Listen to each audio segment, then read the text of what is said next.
Shadow Tour are at Kilminorth Farm in Cornwall.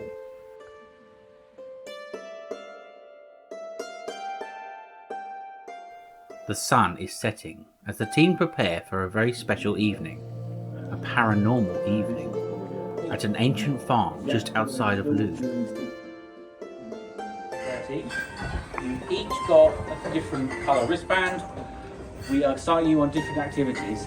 Shadow Tour have planned a night of activities, including a history tour, ghost tour, myths and legends by the fire pit, as well as a hands-on ghost hunt in the old house. The current owner and previous inhabitants reported strange occurrences. Lights flick on and off, footsteps are heard on the upper floor, doors open and close with no one around.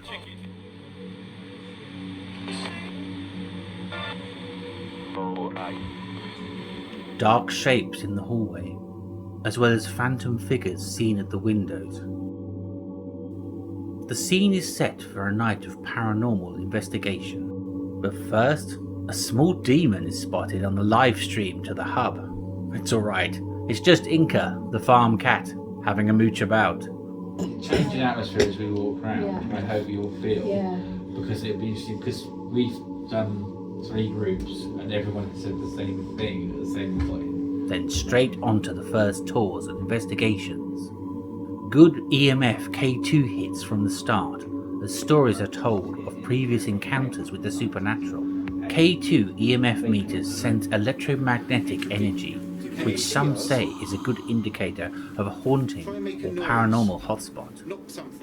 We invite members of each team to spend some time alone in the upper room. The room contains motion sensors, a K2 and a trigger object, and we start to get some interesting reactions from the REM pod. More on that later. The event is a success.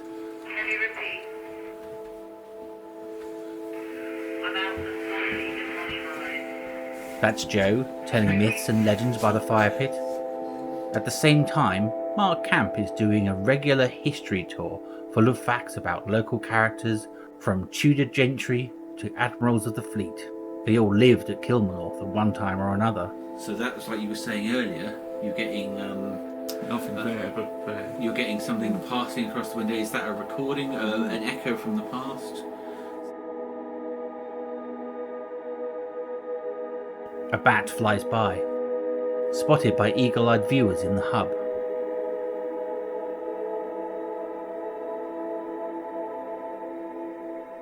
So this is the old front door. So when we came in for reception, which I think I had one like this in London. I think it was Victorian kind of door. So I love that, because you just have to imagine all the different people that have come in and out of this one doorway. Absolutely. Absolutely the best. If there's anyone here, play with the rocking horse. Make the rocking horse move. When you want to play.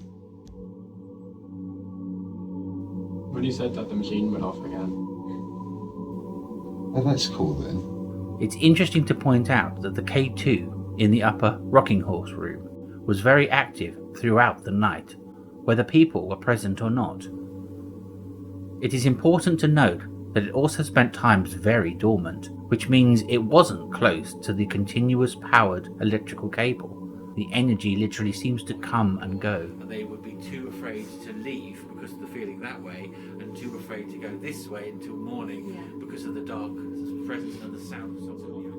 At other times, investigators reported getting direct energy pulses when asking specific questions. The surname Searle came up a lot, which, as a factual inhabitant, was also backed up by Mark, the historian. The REM pod has an EM radiating antenna that detects energy disturbances and fluctuations using multicolored lights and an audible alarm. It was very quiet for most of the night. This is good, as it means when it does work, it's unusual, often unexplainable. Graham eventually decided it was so disturbing, the easiest way of actually dealing with the dark figure problem was to just stop looking down that direction. So he would come out of his bedroom, straight into the bathroom, go to it. But the first night that he actually tried that, he said he could feel it was angry because it actually growled back at him, which I wouldn't want to hear in a house like this one. Many try a lone seance in the house. some forming groups or conducting lone vigils.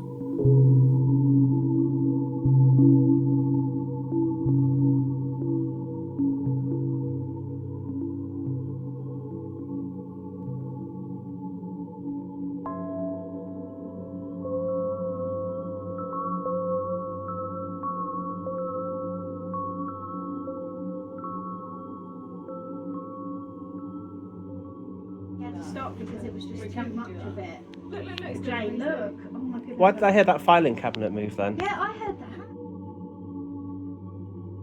Rooms are always a really good place to look straight away. You can see the size of the timbers up there. I'd love to get them dendrochronology, which can date wood to really. yeah. I'd like to know if it's local oak as well, since we're right on the Kilminorth woods. It would just be really interesting to know. It is interesting to listen to those attending the event, both their previous experience, but also their thoughts about Kilminorth Farm. Some had quite emotional physical sensations while exploring certain rooms. With history dating back over 1,000 years, it is important to keep a very open mind. Who or what could be trying to make contact? We're not here to hurt you, we're just here to see if anybody wants to communicate.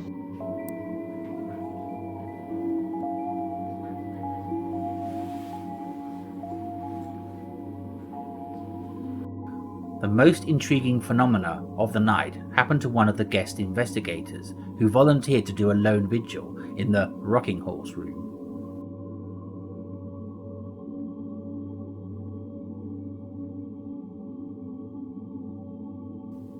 After getting hits on the K2 EMF, they hear the REM pod going off in the storeroom at the other end of the hallway. There is no one else in the house at the time.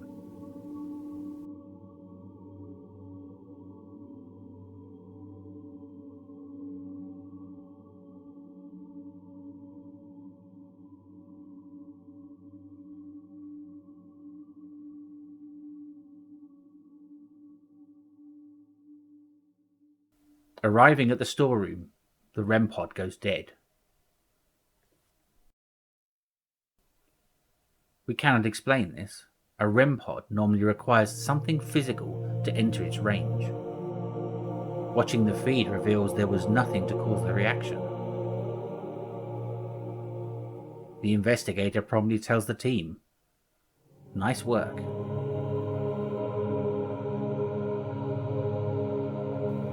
It was certainly an interesting night at Kilminorth Farm, but is there anybody there?